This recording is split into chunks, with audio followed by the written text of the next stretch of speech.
Everyone, welcome to study IAS. और आज की वीडियो में मैं आप सभी के साथ डिस्कस करने वाला हूं 11 नवंबर का जो यहाँ पे एक्सप्लेन्ड पेज है इसको लेके। देखिए यहाँ पे आज के 3 जो इंपॉर्टेंट आर्टिकल है मैं उसको आपके साथ डिस्कस करूंगा। पहला आर्टिकल आता है इंटरेस्ट रेट के बारे में जो बढ़ चुके हैं और बताया जा रहा है कि जो डेट इंस्ट्रूमेंट्स है दोस्तों वहाँ पे इन्वेस्ट करने का टाइम आ चुका है। बेसिकली एक पूरा जो मनी से रिलेटेड बातें हैं ये हम डिस्कस कर रहे हैं। बहुत इंटरेस्टिंग और काफ़ी समझदार ये आर्टिकल है। दूसरा आर्टिकल दोस्तों मुझे स्पेशली खुद को बहुत इंटरेस्टिंग लगा क्योंकि आप लोग को पता है कि रिसेंटली आप कह सकते हैं कुछ दिनों पहले ही यहाँ पे क्या किया गया था, नमीबिया से चीताज लेके आए थे फॉर द रिकंस्ट्रक्शन प्रोग्राम। तो वहाँ पे आप कह सकते हैं जो चीताज लेके आए थे उनमें से ही 2 यहाँ पे जो चीता हैं उन्होंने अपना पहला शिकार किया है। ये पूरा ट्रैक किया जाता है दोस्तों और उसके बाद ये डेटा मिलता है हमें। ओके, उसी पूरे आर्टिकल के बारे में हम डिस्कस करने वाले हैं। और लास्ट में आर्टिकल दोस्तों ये रहने वाला है कि हमारी गवर्नमेंट का एक नया इनिशिएटिव है जहाँ पे क्या है कि हमारी गवर्नमेंट हमें टीवी में जो कंटेंट देगा वो काफ़ी आप कह सकते हैं स्पेशल रहने वाला है। स्पेशल किस सेंस में रहेगा? वो रहेगा आप कह सकते हैं देश प्रेम को लेते हुए, ओके, देश के प्रति हमारी सद्भावना को लेते हुए। तो इन सब चीज़ों के बारे में वो रहने वाला है। ये हम देखने वाले हैं लास्ट आर्टिकल में। आखिर ये पूरा जो केस है, ये जो पूरा न्यूज़ है, ये क्या है, ये हम बहुत इन डिटेल पढ़ेंगे। तो ये 3 आर्टिकल आज के बहुत इंटरेस्टिंग, एक से एक इंटरेस्टिंग आर्टिकल है। सब कुछ इन डिटेल बहुत धीरे धीरे आपको लेके जाऊंगा कि आपकी अंडरस्टैंडिंग बढ़े। ओके, चलिए अब शुरू करते हैं और डिस्कस करते हैं। लेकिन उससे पहले बता दूं मैं कि 13 नवंबर को सुबह 11 बजे यहाँ पे आप लोग एक स्पेशल सेशन लेके आया गया जो कि आप कह सकते हैं मेंटर किया जाएगा by the IAS officer Gaurav ji के द्वारा, और आप लोग इसमें फ्री में एनरोल कर सकते हैं। साथ ही दोस्तों 13 नवंबर को सुबह 11 बजे ही आपका रहने वाला है यूसीएससी का एग्जाम, जिसमें आप लोग चैंपियनशिप में एनरोल करके एक अच्छा एक्सपीरियंस भी गेन कर सकते हैं। 15 नवंबर तक आप लोग के लिए जो ऑफर है ये वैलिड है, आप लोग इसका फायदा उठाइएगा। 0% की EMI भी अवेलेबल है, इसका फायदा आप लोग उठाइए।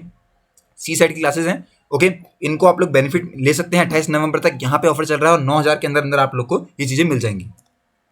साथ ही EPFO क्लासेस लाइव हैं, इसका बेनिफिट आप ले सकते हैं। और टेस्ट सीरीज अवेलेबल है जीएस मेंस के लिए, तो आप लोग इसका फायदा भी उठाइएगा। फ्री में इंटरव्यू गाइडेंस प्रोग्राम है आप लोग के लिए, इसका बेनिफिट आप लोग ले लीजिएगा। और कंप्लीट हमारा ऐप है जो कि लॉन्च हो चुका है, जहाँ पे आप लोग बैटल कर सकते हैं और जीत सकते हैं यहाँ पे 2 लाख तक के प्राइसेस को। अब दोस्तों आता है हमारा बहुत ही ज़्यादा इंटरेस्टिंग आर्टिकल जो कि इंटरेस्ट पे ही लेके आता है। ओके, इसे आप लोग समझिएगा। यहाँ बोला जा रहा है कि इन आप कह सकते हैं जो टाइम आ गया, बेसिकली आप लोग ऐसा नहीं होता है, मैं आपको बहुत डिटेल में समझाता हूँ। ऐसा नहीं होता है कि आप लोग हर टाइम पे इन्वेस्ट कर सकते हैं। देयर आर सर्टेन टाइम जहाँ पे वो चीज़ें अच्छी परफॉर्म कर रही होती हैं, तभी आप लोग इन्वेस्ट करेंगे जिससे कि आपको फायदा होगा।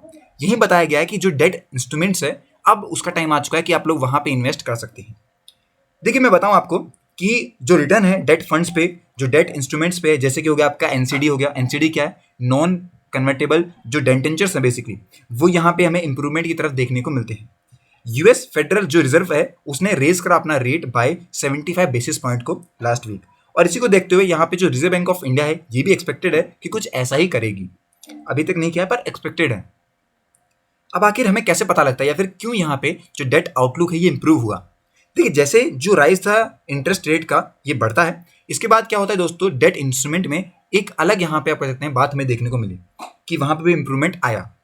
अप्रैल में दोस्तों मैं बताऊँ आपको, जो आरबीआई है इसने फ्रंट लोड किया अपनी मॉनेटरी पॉलिसी को, थोड़ा टाइट करा with the 190 basis point increase करा अपने रेपो रेट के अंदर, और 230 यहाँ पे जो बेसिस पॉइंट है इसे इंक्रीज करा अपने फ्लोर पॉलिसी रेट को लेके, जो कि रिवर्स रेपो आपने सुना होगा उससे रिलेटेड है। रिडक्शन होता है दोस्तों कोर लिक्विडिटी सरप्लस में, जो कि अराउंड यहाँ पे हुआ, जो आप कह सकते हैं रिडक्शन होता है वो होता है 7 लाख करोड़ का, बहुत बड़ा अमाउंट है ये। इसी में दोस्तों ध्यान रखते हुए मैं बताऊं आपको, तो जो बेंच मार्क है हमारा 10 ईयर की गवर्नमेंट बॉन्ड्स का, वो यहाँ पे गॉन अप होता है 101 बेसिस पॉइंट से, और जो अब पहुंच चुका है आप कह सकते हैं 7.34% का लास्ट ईयर से अब आगे हो चुका है ये। जो बॉन्ड मार्केट है इसकी प्राइसिंग दोस्तों रहती है for a terminal repo rate of 6.5% as per the RBI है, पर ये एक्सपेक्टेड है कि आप कह सकते हैं ये कंटिन्यू करेगी इन्फ्लेशन पे, और कहीं ना कहीं सितंबर महीने में टच किया था इसने आप कह सकते हैं 7.4% तक। तो ये चीज़ें हमें देखने को मिली। अब देखिए करंटली दोस्तों यहाँ पे 3 से 5 साल के जो गवर्नमेंट के बॉन्ड्स रहते हैं वो ट्रेड करते हैं 7.30 से लेके 7.45% तक। ओके, ये दोस्तों आप कह सकते हैं मोर देन है 140 बेसिस पॉइंट पे, जो कि अबव है रिपोर्ट रेट से आगे चल रहा है बेसिकली। जो लॉन्ग टर्म का एवरेज है दोस्तों जो स्प्रेड किया गया है tightening interest rate is around 80 से 90 बेसिस पॉइंट तक। अब मैंने आपको इतना कुछ बता दिया, आप लोगों को खुद लग रहा होगा कि ये क्या बोलते जा रहा है, कुछ नंबर्स बोलते जा रहा है सिर्फ, और कोई बात हमें समझ में नहीं आ रही है कि नहीं, ऐसा आपके दिमाग में चल रहा होगा। लेकिन ये मेरे को आपको बताना था क्यों? क्योंकि मैं आपको पहले बताना चाहता था कि इतने जो नंबर है इनमें सारे नंबर आपको नहीं याद करने हैं। मैं आपको सिर्फ एक आइडिया देना चाहता हूं। यहां पे राइजिंग का क्या मतलब होता है कि कोई चीज बढ़ रही है कि नहीं? तो इतना कुछ मैंने आपको बताया, आपसे इतना तो आइडिया लग गया होगा थोड़ा सा कि कुछ चीजें बढ़ रही हैं। क्या चीजें बढ़ रही हैं, कैसे बढ़ रही हैं, इसका आपको नहीं पता लगा होगा, लेकिन कुछ चीजें बढ़ रही हैं। ओके, मैं आपको बताऊं बेसिकली क्या होता है। हमारी सरकार के यहाँ पे रेपो रेट डिसाइड किए जाते हैं। यहाँ पे क्या हुआ है दोस्तों कि आरबीआई है कि ये इन्फ्लेशन की वजह से रेपो रेट में, यहाँ पे इंटरेस्ट रेट में फर्क पड़ता है।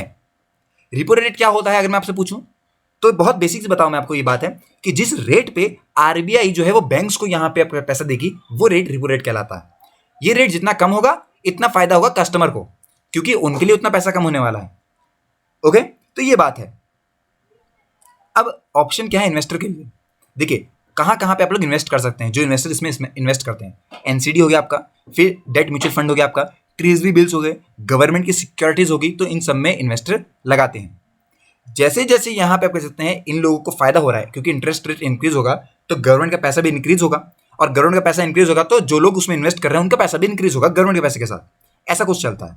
3 से 5 साल का यहाँ पे सेगमेंट होता है, वो आप कह सकते हैं काफी बढ़िया रहता है। कोर पोर्टफोलियो एलोकेशन रहते हैं लोगों के, लोग काफी अच्छा पैसा यहाँ पे लगाते हैं और एट्रैक्टिव बनाते हैं अपने पोर्टफोलियो को, जिससे कि वो पैसा बना सकें। बेसिकली आदमी अगर कहीं पैसा लगाता है तो इन शॉर्ट में बताऊं आपको तो उसे पैसा कमाना होता है। आरबीआई यहाँ पे अलाउ कर रहा है लोगों को कि वो इन्वेस्ट कर सकता है गवर्नमेंट की सिक्योरिटीज में through the RBI direct platform. यहाँ पे 364 डे का ये ट्रेजरी बिल्स है, जो कि आप कह सकते हैं जिसके पास है 6.9535% का, और 5 साल के गवर्नमेंट के स्टॉक्स हैं जो कि लेके आते हैं 7.38% पे। ओके, ये चीजें पता लगी हैं। क्या हमें यहाँ पे डेट फंड्स पे देखना चाहिए, क्या हमें पैसा लगाना चाहिए, नहीं लगाना चाहिए, इसको लेके बात करें तो जो प्रोफेशनल्स हैं, जो यहाँ पे ऑफिशियल्स हैं, उनकी बात मानते हैं। देखिए मैं बताऊं आपको, जो फंड मैनेजर हैं और आपके fixed income quantum mutual funds के, उनके हिसाब से वो सजेस्ट करते हैं इन्वेस्टर को कि वो 2 से 3 साल में होल्डिंग पीरियड रखें और कंसीडर करें कि वो अपने एलोकेशन कर रहे हैं बॉन्ड्स फंड्स को, जिससे कि उनके पास एक हायर यील्ड्स हो जाए और एक लॉन्ग टर्म बॉन्ड्स उनके पास बंध जाए। डायनामिक बॉन्ड जो फंड्स हैं दोस्तों, ये फ्लेक्सिबल रहते हैं और उससे जो है वो लोग अपने पोर्टफोलियो को चेंज कर सकते हैं, अपनी पोजीशन को चेंज कर सकते हैं as per market condition. Long term investors के लिए दोस्तों यहाँ पे अपना जो वोलेटाइल माइक्रो एनवायरनमेंट है इसे बेटर करना बहुत जरूरी है, और अगर ऐसा होगा तो उनके पास बेनिफिट होने के चांसेस बढ़ जाते हैं।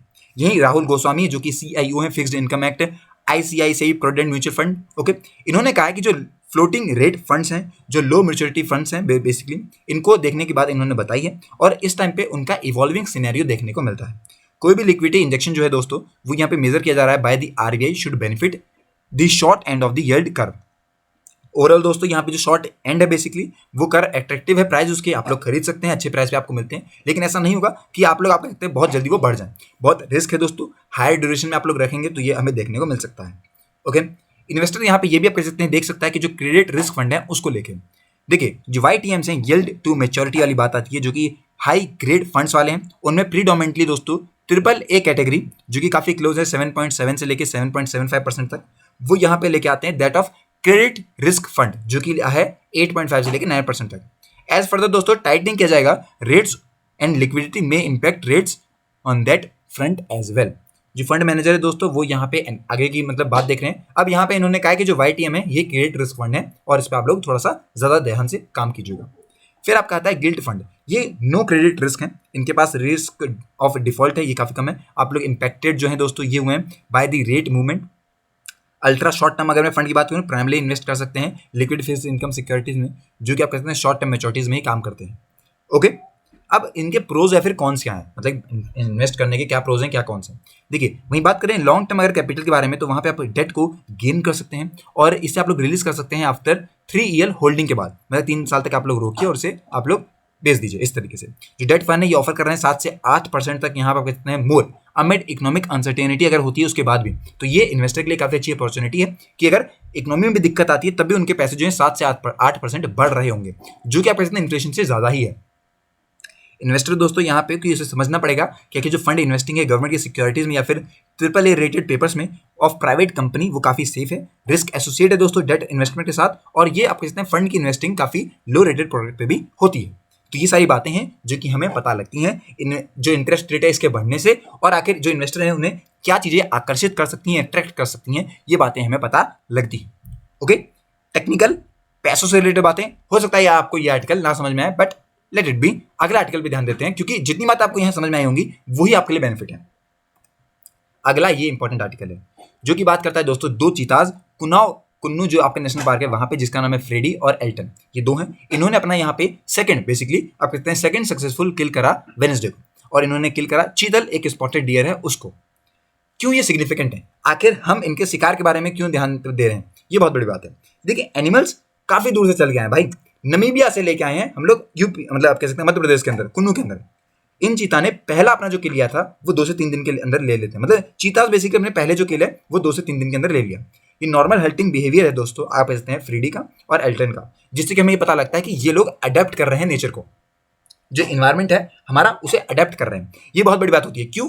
क्योंकि आपको बताऊं, अगर यहाँ पे क्या हुआ था कि अगर आप लोग पहले भी ऐसे कुछ केसेस आए जहाँ पे जब आप कह सकते हैं किसी और देश से कोई और देश एनिमल लेके आ गया तो वो लोग अडेप्ट नहीं कर पाए उस जगह को, कुछ लोगों ने खाना बंद कर दिया कुछ एनिमल्स ने यहाँ पे। आप कह सकते हैं यहाँ पे एक मैं आपको किस्सा बताऊं, बेसिकली पता नहीं कौन सी जगह थी, वहाँ का मुझे एग्जैक्ट लोकेशन का नाम नहीं पता है, लेकिन वहाँ क्या हुआ था जब एनिमल्स को लेके आया गया तो वो साउथ की तरफ भागने लगे, और वो अपना जो इलाका था उसे छोड़ के पता नहीं कहाँ कहाँ भाग गए थे। फिर पूरी यहाँ पे उनकी जो फॉरेस्ट डिपार्टमेंट था दौड़ा उनके पीछे और पकड़ के लेके आया उन्हें, बहुत ही मुश्किल हो जाती है। तो इसलिए ये बहुत इंपॉर्टेंट है हमारे लिए कि चेक करना कि आखिर ये लोग अडेप्ट कर रहे हैं नेचर को या फिर नहीं कर रहे हैं। नहीं कर रहे हैं तो ये प्रॉब्लम है हमारे लिए, क्योंकि अगर ये लोग अडेप्ट नहीं करेंगे तो इनको लेके आना ही हमारे लिए बहुत बड़ी, मतलब इनके लिए प्रॉब्लम वाली बात हो जाएगी। कुछ खाएंगे नहीं तो ये लोग खत्म हो जाएंगे, तो क्या मतलब रहा उधर से लेके भी आने का। ये बातें हमें पता लगती हैं और इसलिए हम लोग इन्हें ध्यान से समझ रहे हैं और देखना चाह रहे हैं कि आखिर गलती तो नहीं कर रहे हैं कुछ।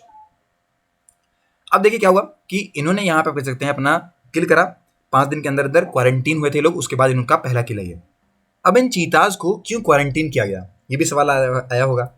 देखिए जब चीता को यहाँ पे 17 सितंबर को लेके आए भारत देश के अंदर, तब इन्हें क्वारंटीन टाइम के लिए रखा गया था एक बोमास के अंदर, एक एनक्लोजर के अंदर। ओके, बोमास कहते हैं उसे, जहाँ पे इन्हें रखा जाता है। और क्यों?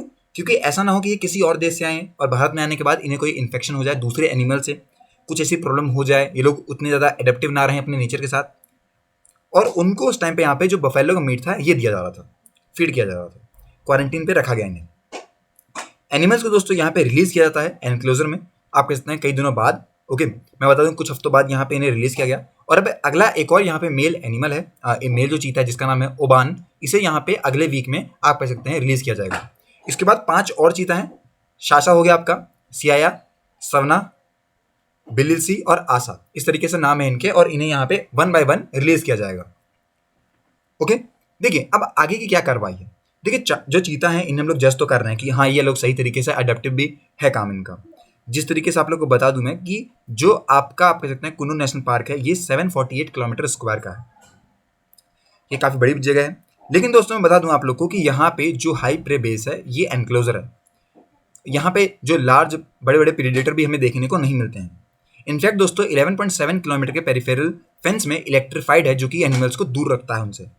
चीताज दोस्तों यहाँ पे नोन है क्योंकि इनके पास को एग्जिस्टेंस है with the leopards in Namibia, और एनक्लोजर की वजह से ये यहाँ पे फ्री में लेपर्ड्स को यहाँ पे उनके साथ और मेक कर सकते हैं guest animals feel safe in their new habitat. इस तरीके से इन्हें मतलब दिक्कत नहीं होगी, बेसिकली इन्हें लगेगा कि हाँ ठीक ठीक जगह अपने साथ के आदमी यहाँ रह रहे हैं तो उनके प्रॉब्लम नहीं आएगी। इसके अलावा दोस्तों और भी साइट्स हैं जहाँ पे चीताज आए, जैसे कि मैं बताऊँ आपको, बेसिकली ये हमारे लिए बहुत बड़ा एम्बिशियस री इंट्रोडक्शन प्रोजेक्ट है जो कि इस्टेब्लिश करेगा चीता को एक मेटा पॉपुलेशन भारत के अंदर।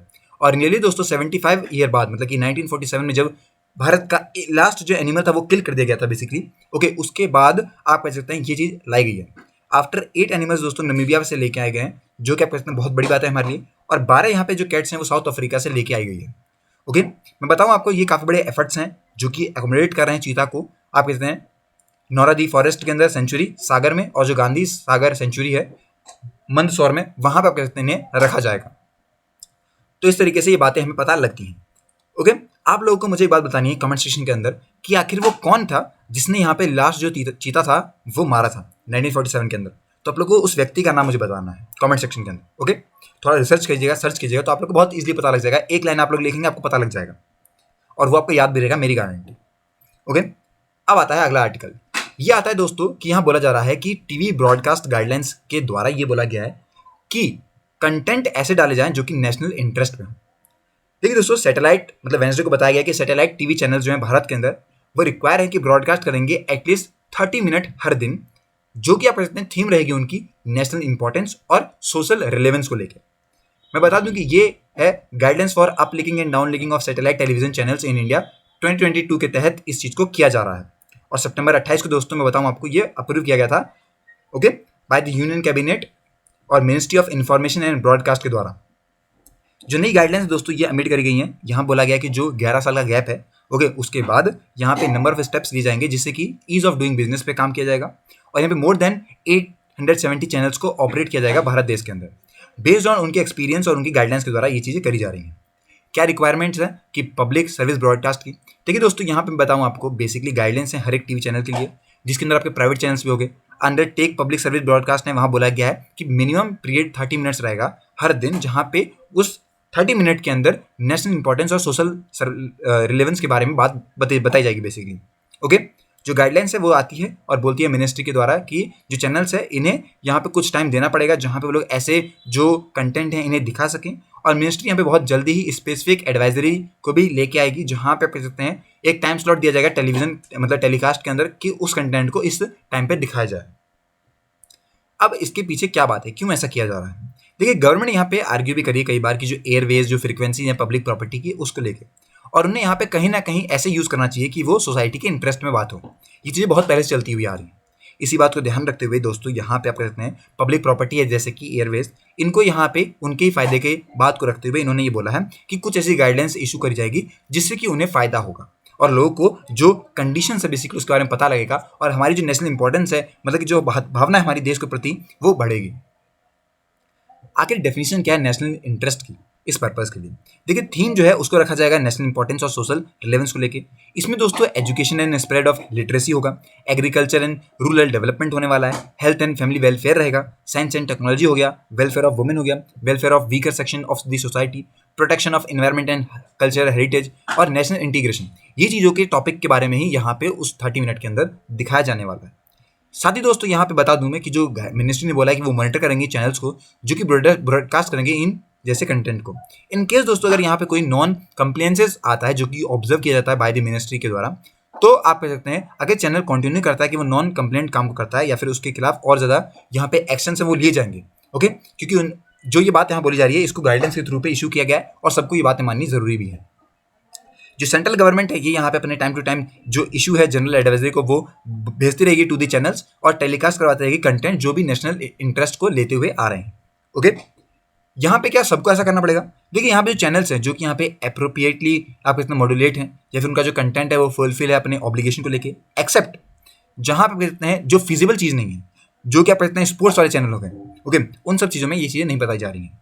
ये आपको समझ में आ गई? ओके यहाँ पे ऑफिशियल ने ये भी कहा है कि ये जो है ये एग्जाम्पशन जो है वो अप्लाई हो सकता है वाइल्ड लाइफ चैनल्स पे, जो फॉरेन चैनल्स हैं उन पे भी। बिसाइड दोस्तों लाइव टेलीकास्ट जो बातें हैं वहाँ पर कहते हैं हो सकती है अगर स्पोर्ट्स वाला चैनल है वहाँ पे अगर लाइव चलता है तो ये चीज़ें हो सकती हैं।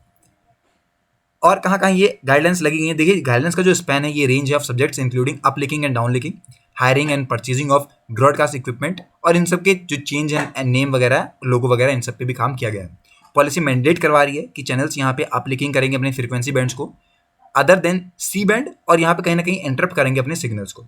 ओके जो अपलिंकिंग और डाउनलिंकिंग है दोस्तों इससे बताया गया कि shall be subject to clearance and approve by the ministry of home affairs whenever considered necessary of other authorities. यहाँ पे जो नई गाइडलाइंस है वो अलाउ करेगी कि वो न्यूज़ एजेंसी को get permission for 5 years instead of her एक साल। तो 5 साल में अब एक मतलब 5 साल मिल जाएगी, हर एक साल नहीं ली जाएगी। यहाँ बता दूं मैं आपको पेनल्टी का क्लॉज भी है रेशनलाइज किया गया और सेपरेट एक सेट ऑफ पेनल्टीज को भी प्रपोज किया गया है डिफरेंट टाइप्स ऑफ। यहाँ पे अगर कॉन्ट्रावेंशंस आते हैं अगेंस्ट द यूनिफॉर्म पेनल्टी जो कि एप्लीकेबल है। नई पॉलिसीज यहाँ पे ईज करेगी कॉम्प्लियंस ऑफ टीवी चैनल्स अलग अलग एरियाज में, ब्रॉडकास्ट करेगी कंपनीज को कि वो अलाउ करेगी बेसिकली कंपनी को कि वो फॉरेन यहाँ पे अपलिंक कर सके फॉरेन चैनल्स को फ्रॉम इंडियन टेलीपोर्ट्स। ओके और साथ साथ कहीं ना कहीं ये बात करेगी कि एम्प्लॉयमेंट अपॉर्चुनिटीज़ को भी बढ़ा सके और जो टेलीपोर्ट हब है हमारा हमारे बाकी कंट्रीज़ में उसको भी बढ़ा सके। सिंगापुर दोस्तों इस टाइम पे बता दूं मैं आपको कि हब ऑफ टेलीपोर्ट अपलिंकिंग है। ओके पर यहीं पे आप हमारा भी ये प्लान है कि हम लोग भी कुछ ऐसा कर सकें और भारत का नाम भी इन जैसी फील्ड्स में आए। ओके आई होप कि अब आपको जो चीज़ें हैं वो समझ में आई होंगी कि मैं क्या कहना चाहता हूँ और किस तरह का कंटेंट जो है वो अब दिखाया जाने वाला है। लेकिन अगर अभी कोई आपका डाउट है या फिर आप लोग चाहते हैं कि कोई चीज़ें आपके कहने पे आए तो उसको आप बता सकते हैं मुझे कमेंट सेक्शन में। आज की वीडियो के लिए इतना ही, मिलते हैं नेक्स्ट वीडियो में, तब तक के लिए have a nice day and take care.